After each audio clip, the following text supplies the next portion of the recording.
Honey, I'm home. I landed yesterday. Yes, I'm back. The blue and white strips, whatever you want to call, whatever club you want to call this, they're back and they're better than ever. I landed yesterday and immediately all the brokenness came back. It's as if it was waiting for me. You know, when you imagine going on vacation and then you forget to do the dishes and you have some things lying around. And then you come back and you realize that somehow mold has grown. If anything, it's like some kind of biology experiment in your sink. And that's what I came back to. The dishes were a mess, the laundry wasn't done, my bed wasn't made. And so you come back from the high of Nueva York, because I'm still high because that's how much marijuana there was. I still am suffering from being secondhand high and I haven't sobered up yet. But the high of Nueva York, back to, back from New York, back to Dallas. And I definitely have an unhealthy relationship with this city. And I've realized that no amount of Pilates is going to fix it. I don't know what Pilates are. I have a feeling they help with unhealthiness, but not with my relationship with Dallas. I think because I definitely, for once, I tried to do an adult thing. I tried to do something that required a little bit of wisdom. Instead of recording this video right after I landed, I decided to sleep on it because I was just so angry. I was legitimately so. Somehow I went through the 5 stages of grief in an Uber ride. And I was so angry because, well, yeah, okay, yes, also the Uber was like $35 just to go like 5 miles. I know it's cheaper than New York, but come on, can't we do better? I was so angry because I realized, wow, okay, I don't want to be here.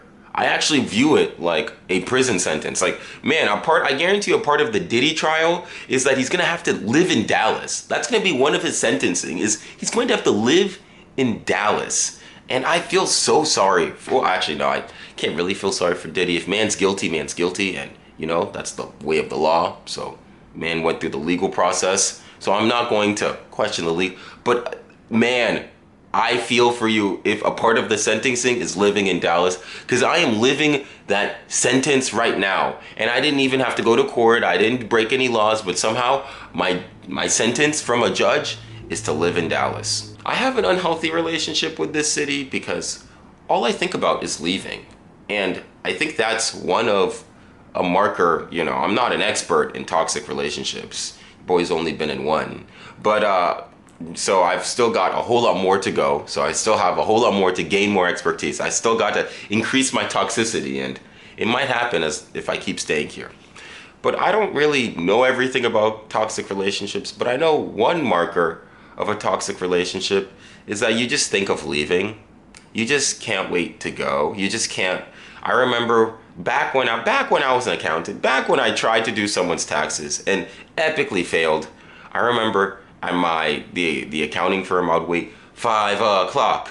I was just, and that, yes, I know every adult is like 5 o'clock, but no, for me it was intrusive because we're on the 4th floor.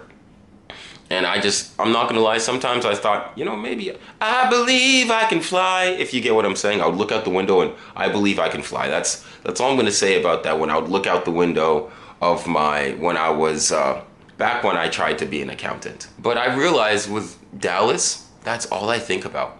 I think about leaving. I don't think about, it's not, and you're not supposed to do that. I know you're not supposed to do that. I know when you come back from a place, you're supposed to be happy to see people. You're supposed to say, you're supposed to get back to the routine of things and things be somewhat normal, not, I can't wait. Not even for the next vacation. Because I want a one-way trip where I never come back. Why does that sound like so morbid? Anyways, I want a one-way trip where I never come back. I don't care if it's to Cali. I don't care if it's to Canada, Mexico. Your boy might even get deported to Mexico somehow. I'll somehow fake Mexican citizenship if it gets me out of here. That's kind of the point I'm at, where I don't look forward to coming back. It's not something like it feels something that I have to deal with, something where it's a consequence.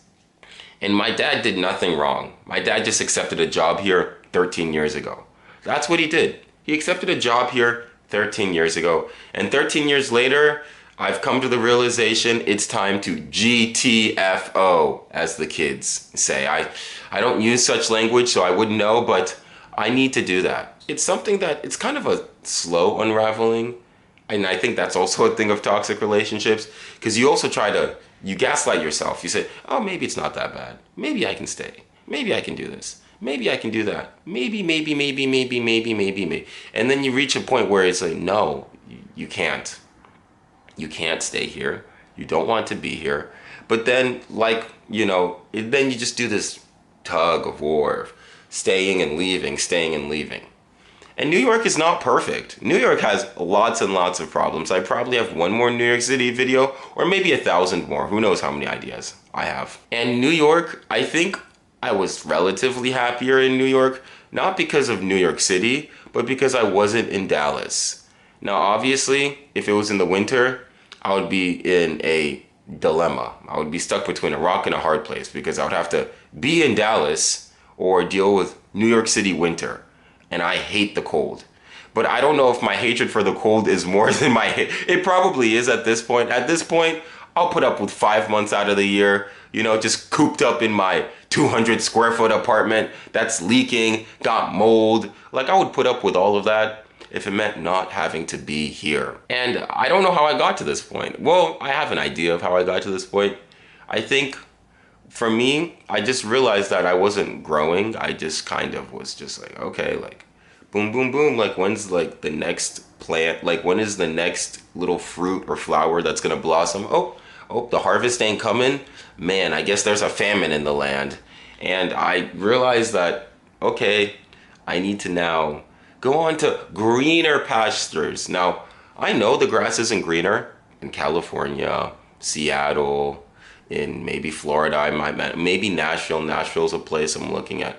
I know that the grass is not greener in these places. I know that I'm still taking myself. It's not like I'm gonna, oh my gosh, I love Dallas, kumbaya, hallelujah. Like, that's not how happiness works. Because if I'm broken in Dallas, I'm definitely gonna be broken listening to some Chris Stapleton up in Nashville, or partying down in Miami, or chilling in Los Angeles. I'm going to still be broken there. At least there, but the entertainment gets a little better. So at least, I'm a little bit broken, but I got entertainment, so you can kind of cancels each other's out. I don't know, I failed chemistry, but I think that's how chemistry works. You do one thing, you do another, cancels each other out. And now that I'm actively thinking of, okay, what's next? What am I supposed to do? I'm just now realizing that, yeah, I'm stuck here my program ends next year, like literally less than a year. And I'm just going to apply for jobs, do anything. I mean, everything. I don't care about this recession. I don't care about the stock market crashing. I'm well aware that, financially, we're not in the best situation.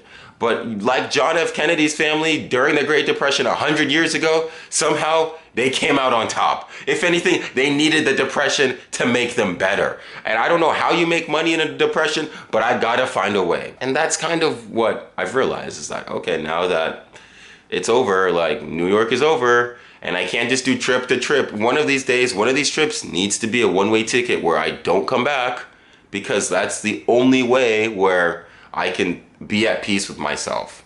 Because at least once I put this city behind me, this chapter is over. Like, it's all over.